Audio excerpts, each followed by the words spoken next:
PEMDAS. That is basically the order in which we need to solve a problem.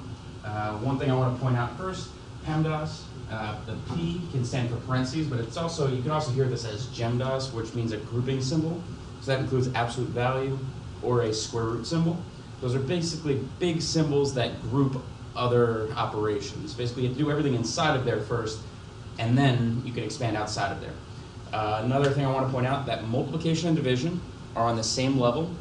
And what I mean is that when you see both of those as the last operations, if you're trying to decide between multiplication and division, whichever one's on the left, that's what you have to start with. Same thing with addition and subtraction. If you just have addition and subtraction, then you just work from left to right. Okay, so on this first one, we really want to use that PEMDAS as a checklist. We don't have anything to do inside of the parentheses. We just have a 2 in there, so we can't really do anything in there. We don't have any exponents. So our next thing is multiplication or division. We see that we have a multiplication problem. That's what we're going to start with. We have -4. I'm going to see that as minus whatever 3 times 2 is. That's 6. Minus 1.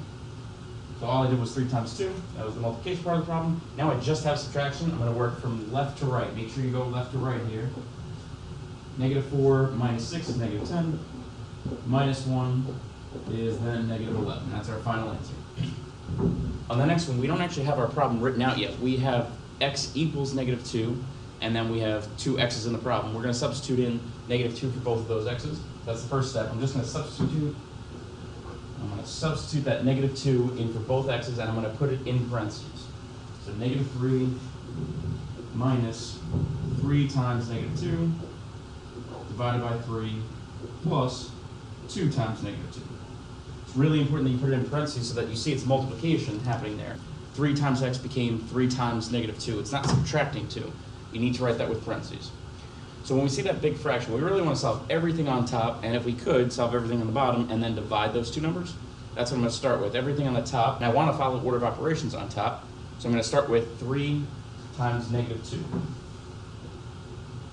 There's 2 different ways we can look at this. We can see this as -3 times -2, or we're subtracting whatever we get from 3 times -2. I'm going to do it the quicker way. I'm going to see that as a -3 times a -2, which would give me a +6. Since I know that's changing into a +6, it's really important that you don't write that as multiplication. A lot of people just make the mistake of putting that right next to this other -3. You write -3, and then you put a 6 next to it. That's not what we want. It was a subtraction problem that changed into a positive number. It's now -3 plus 6 on top. Divided by 3 plus 2 times -2. I'm still going to work on top of that fraction. -3 plus 6 is a +3 divided by 3, and still plus 2 times -2. So now I have a division problem and a multiplication problem. I want to work from left to right. I'm going to start with 3 divided by 3. That equals 1 plus 2 times -2. Now I can do the multiplication. 1 plus 2 times -2 is a -4. And now I can do that. My last step, 1 plus -4 is -3. All right, so on the next one, again, we want to just think of PEMDAS as a checklist to work through. The P is parentheses. We want to do everything inside of there before we do anything else. So I'm going to do everything inside of the parentheses. -4 minus 2 is -6.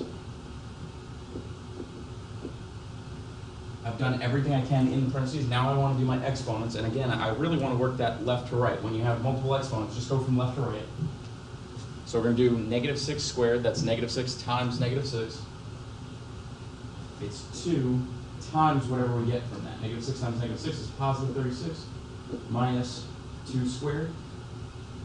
That's different from this -2 squared. When we have it in parentheses, we can trust the calculator. -6 squared in the calculator would give us that +36. The next one is saying we're subtracting whatever we get from 2 squared. So we do 2 squared, that gives us 4. We keep the subtraction sign.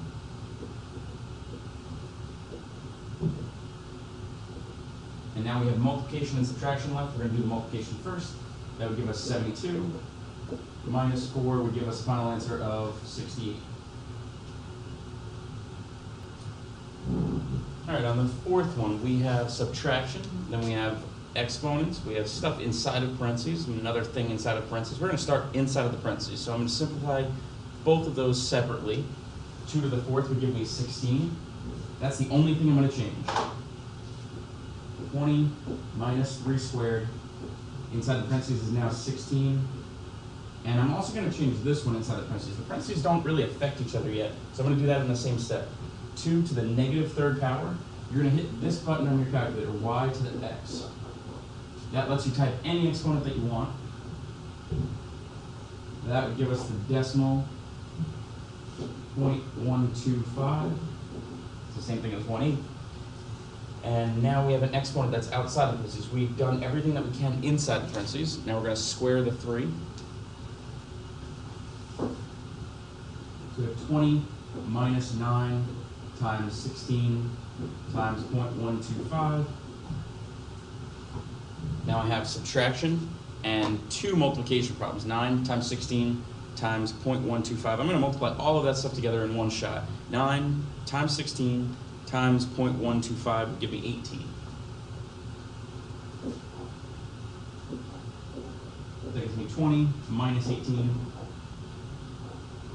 which is a final answer of 2.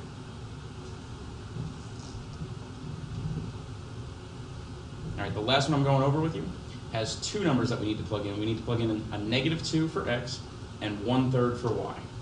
You can change y into a decimal right away if you feel more comfortable with that. Make sure you write out 0.3 repeated, and make sure when you use that in a calculation, in your calculator, you actually type out as many 3's as you possibly can to get as close to that decimal as you possibly can. It's really 0.3 repeated as a decimal. I'm going to keep it as a fraction for now. I'm just going to substitute in my 2 numbers right now. -2 times -2 squared plus 9 times 1/3 squared minus 1. Actually, my first step is going to be to solve inside the parentheses, that 1 divided by 3. So I'm going to keep everything else exactly the same. Just change this to a repeated decimal. And now I see that I have multiplication, I have an exponent, then I have addition, more multiplication, another exponent, and then subtraction. Exponents has to be next. We've done everything we can in the parentheses. Now I'm going to do my exponents. -2 squared is -2 times -2. Or +4, that's still multiplication, so I keep the parentheses there. Plus 9 times 0.3 repeating squared is 0.1 repeated. That's the decimal. 0.1 repeating minus 1. I squared both of those because I knew they weren't really going to affect each other, so I'm allowed to do that in one step. You could take that as 2 steps if you wanted to. Now my next step is multiplication. I have multiplication, addition, another multiplication, and then subtraction. I'm going to do this multiplication first. I'm going to go from left to right. So that's -2 times 4, which is -8, plus 9 times 0.1 repeated, minus 1. I can do the second multiplication now. 0.1 repeated times 9 is really just 1. -8 plus 1 minus 1. You might have gotten a decimal in there. If you type in as many 1s as you can in your calculator and then do times 9, you'll get 0.9999. Really, it's 0.9 repeated. If you had typed in as many 1s as you possibly could, not just filling the calculator, really as many 1s as you possibly could, it would give you exactly 1. So that's what I'm writing there. You could also think of that as just rounding 0.9 repeated to 1. It's close enough to 1 where you're allowed to call it 1. And now we can just work from left to right. Again, you have to work from left to right. We have to do this addition first, and then the subtraction. Addition and subtraction are on the same level. When you see both of those as your last options, you just work from left to right. So -8 plus 1 is -7, and then minus 1 would get us back up to, really back down to a -8 as our final answer.